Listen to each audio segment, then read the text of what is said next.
David's transformation did not go unnoticed at the agency. The once unassuming copywriter had become a man of razor-sharp features, projecting an unexpected authority and confidence in boardrooms. Yet Clara did not rest on her laurels.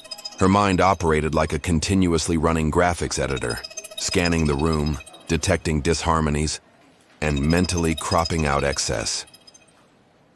The next project did not keep her waiting long. His name was Mark, a senior art director and Clara's direct superior. Mark was the embodiment of the creative director visual cliché. A manicured thick beard and long wavy hair pulled back into a casual top knot. He considered himself the uncrowned king of taste. Clara, however, saw the exact opposite, a man hiding behind heavy, unnecessary layers. It was a facade, a suffocating, heavy canvas burying genuine skull structure and a strong, charismatic profile. The opportunity arrived with the rebranding of a prestigious architecture studio. The client demanded pure, radical minimalism. During an internal brainstorming session, Mark pushed his own concept, packed with ornamentation, textures, and visual noise. Clara delivered a proposal built on clean, monochromatic planes and strict geometry. Mark openly mocked her design with arrogant dismissal. "Clara, design needs soul and volume, not sterile emptiness. The client wants emotion, not an autopsy table." Clara merely offered a cool smile and deployed her proven weapon. "If the client selects your ornamental concept, I will redesign my entire department to your exact specifications and hand over leadership of every visual project to you for the next year." Mark raised an eyebrow. "And if your asceticism somehow wins?" Clara's gaze was ice cold. "You shed your designer uniform. You let me strip away all that redundant clutter, both hair and beard. A complete reset." Mark chuckled with supreme confidence and shook her hand in front of the entire team. "Deal. I look forward to watching you draw flourishes, Clara." 10 days later, the client's verdict arrived. Clara's concept won by a landslide. The studio's CEO praised it as a daring revelation of pure form devoid of all useless clutter. On Friday evening, the doorbell rang at Clara's apartment. Mark stood outside. He attempted to appear relaxed, but nervous tension flickered across his eyes. He stepped into the familiar minimalist space, dominated by a single wooden chair in the middle of the floor and a stainless steel tray holding her tools. "Sit down," Clara said matter-of-factly. Mark took his seat, and with a sharp snap of nylon, Clara fastened the black cape tightly around him. The fabric locked firmly around his neck, draping all the way to the floor. Stepping behind him, Clara placed both palms against his temples and slowly pulled the elastic band from his top knot. Thick, wavy locks spilled across his shoulders and back. So much material, merely concealing the angle of the jaw and the shape of the skull. Clara murmured under her breath as she combed her fingers through the dense mass, assessing its weight. From the stainless steel tray, she lifted a heavy pair of professional shears. The cold metal snapped open and shut with a dry click. With her left hand, Clara gathered the entire bulk of his hair at the nape into a single thick tail. She brought the massive blades flush against the roots. Crunch. The sound of tens of thousands of hairs being sheared simultaneously was harsh and loud. Mark gripped the armrest with white knuckles. Clara cast the heavy foot-long tail aside. It hit the glossy floorboards with a dull thud. Only an uneven bristling tuft remained. Taking a fine-tooth comb, Clara began taking down the remaining length around his ears and crown with swift, systematic chops. Heavy, dark clumps cascaded down the nylon cape, sliding to the floor and pooling around the chair.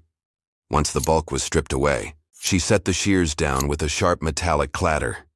She picked up the heavy professional clipper. No plastic guard attached. Only a bare, ground steel blade zero-gapped for absolute precision.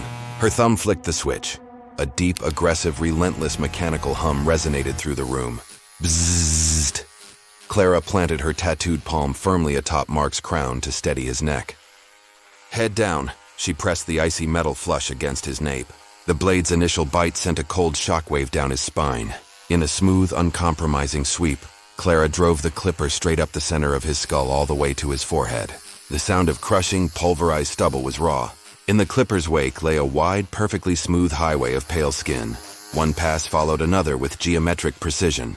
Strip by strip, the remaining dark thatch vanished. She folded his ear down against his head, allowing the blade to cleanly scour the sensitive contours around the cartilage. The heat of the motor transferred directly to Mark's bare scalp. each vibration rattling straight through the bone. The air filled with the scent of motor ozone and hot friction steel. With the skull completely shaved smooth, Clara moved to the front. Chin up. Mark complied, his gaze fixed on nothing. Clara pressed the humming clipper directly against his right cheekbone. The dense manicured beard he had cultivated for years stood no chance. The steel blade bit into the coarse whiskers, sending fine dark shavings flying across the cape like sawdust. Clara stripped the beard away and straight, deliberate strokes from cheek to jawline uncovering the sharp, rigid line of the bone underneath. She cleared the chin, cleaned the upper lip, and finally swept down the neck to the collar of the cape. Click. The motor died. A heavy silence filled the apartment, broken only by Mark's rapid breathing.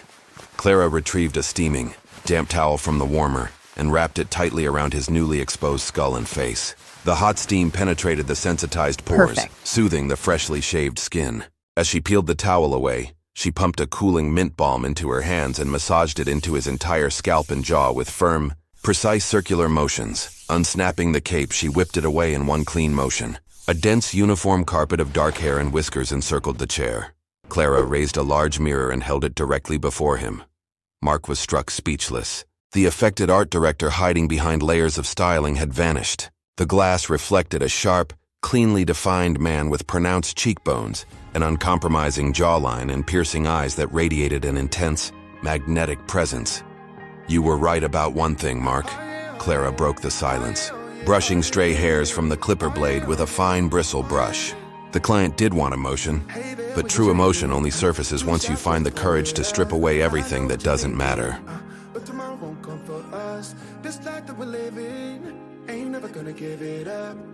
We hope you enjoyed today's story. If you want to follow more episodes, don't forget to hit follow on this page. And we would be thrilled if you also supported us through paid subscriptions, which help us keep creating. Remember, you don't get it twice, the time of your life.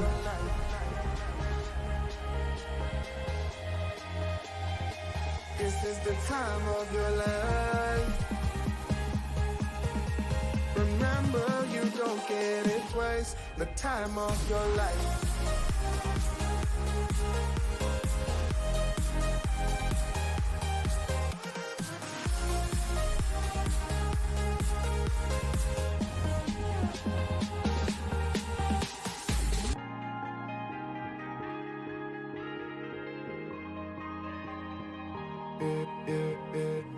Don't look at the past, no, we're not going that way. Oh, now make it last, like it last to the break of day.